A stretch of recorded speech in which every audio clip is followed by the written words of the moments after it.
On remote Tanumbirini Station, this Santos gas fracking exploration well is one of just 18 drilled so far in the Beetaloo Basin. Plans for up to 1,200 wells in this huge expanse of sparsely populated cattle country and indigenous land are being touted as a solution to Australia's energy crisis. The way to tackle the energy needs today is to have a secure supply. The Beetaloo Basin can offer that secure supply. As the federal government has also stated, they see the Northern Territory as the best case of how to go about developing onshore gas. Energy analysts dispute that, saying increasing pressure to decarbonise and the costs of that mean a business case for the Beetaloo isn't likely to stack up without big government subsidies. Gas is not going to be a growth industry between now and 2050. It is eventually going to decline, so you would be putting subsidies into what is effectively going to become a stranded asset.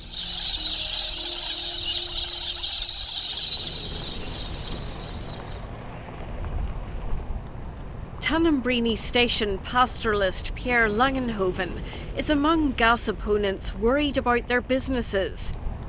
He says the risks of allowing the industry to keep pushing towards full production are too great. You can look at all the floods. This will be the sixth driest season we've had in 100 years. So things are not getting better. And it doesn't help to make it worse by getting gas out that frankly I don't think we need. We're not going to stop fighting. No, we're not going to stop fighting.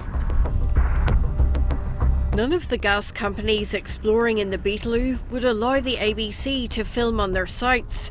Tanumbirini is host to 2 companies already exploring for gas and another with exploration permits.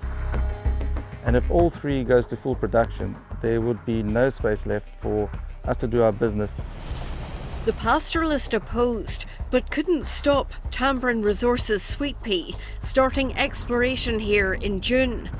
The gas industry points out Santos, Tamboran and Origin Energy have the right to explore the tenements they've been granted.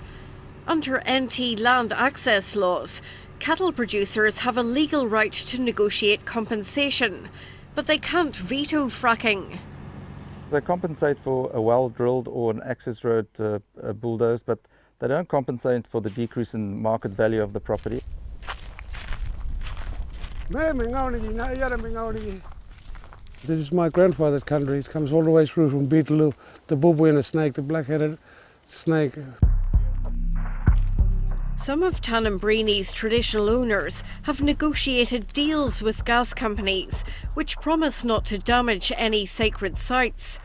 Johnny Wilson is among others opposing development because he's worried about sacred sites on the now dry Newcastle Creek and underground water. This is water we are mucking around with, our aquifer, which run from one end of the top end down to the other.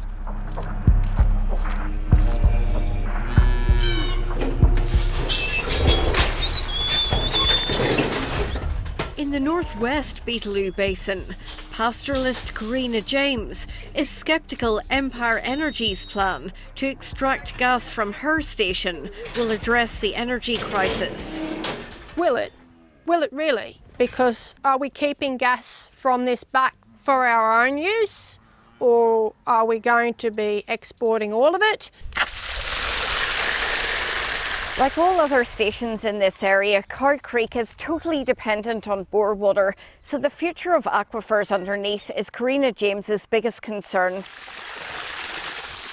Anything that impacts or threatens our water supply, quality, quantity, well, it's just a risk that we can't afford to take. She doesn't want another climate change causing project started because she suspects sustained, unusually hot, dry conditions have caused trees to die off on her property.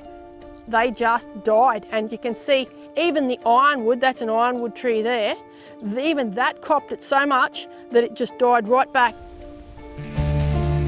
The NT's 2018 fracking inquiry found Beetaloo greenhouse emissions and water risks are acceptable but must be mitigated.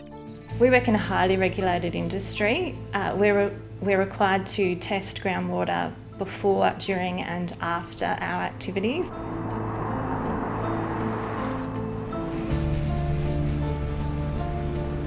Local businesses, including hotels, drilling contractors and construction companies, are already benefiting from gas exploration work. But many of them aren't willing to talk about that publicly because the backlash against those for and against development of the Beetaloo Basin is becoming increasingly targeted and nasty. In Daly Waters in the basin's centre, pub and motel owner Tim Carter isn't afraid to say he's keen to keep catering to the tourism, pastoral and gas industries, but he's doubtful about the Beetaloo's gas future. We're a long way away from everything, and there's that many different stages have to be met before, there's any dollars in the bank. In Marlinja, in the basin's southern edge, some native title holders of Beetaloo Station, being explored by Origin Energy, are eagerly anticipating promised gas royalties and jobs. Yeah, I just hope when everything do start, the younger generation get job out there and more opportunity for them to earn a bit more money for themselves. Ben Ulamari has already secured a monitoring job with Origin. That's said to help protect artefacts and historical heritage, which they're already doing. They're already monitoring each wellheads with monitoring bores. The gas companies have confirmed there is a rich resource in the Beetaloo. They're still trying to prove they could get it out to both domestic and export markets at cost-effective rates. The Beetaloo Basin is in a good position, so on track to reach production, or be able to reach production sometime next year.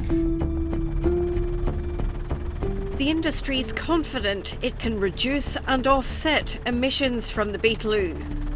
So gas will be a key part of the energy mix now into the future and beyond 2050.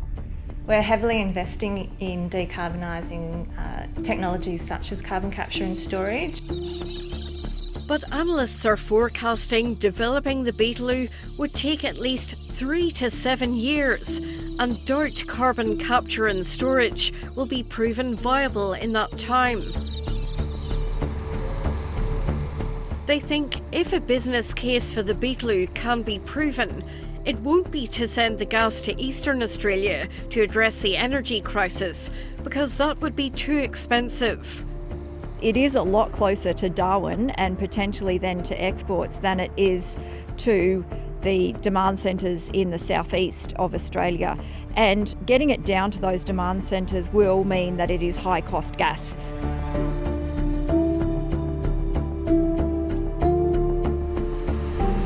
The gas companies have promised to rehabilitate all of their spent Beetaloo wells. Pierre Langenhoven isn't reassured. If it doesn't work out, they're going to pull up stumps and leave, and we're going to be left to fix everything that they've destroyed.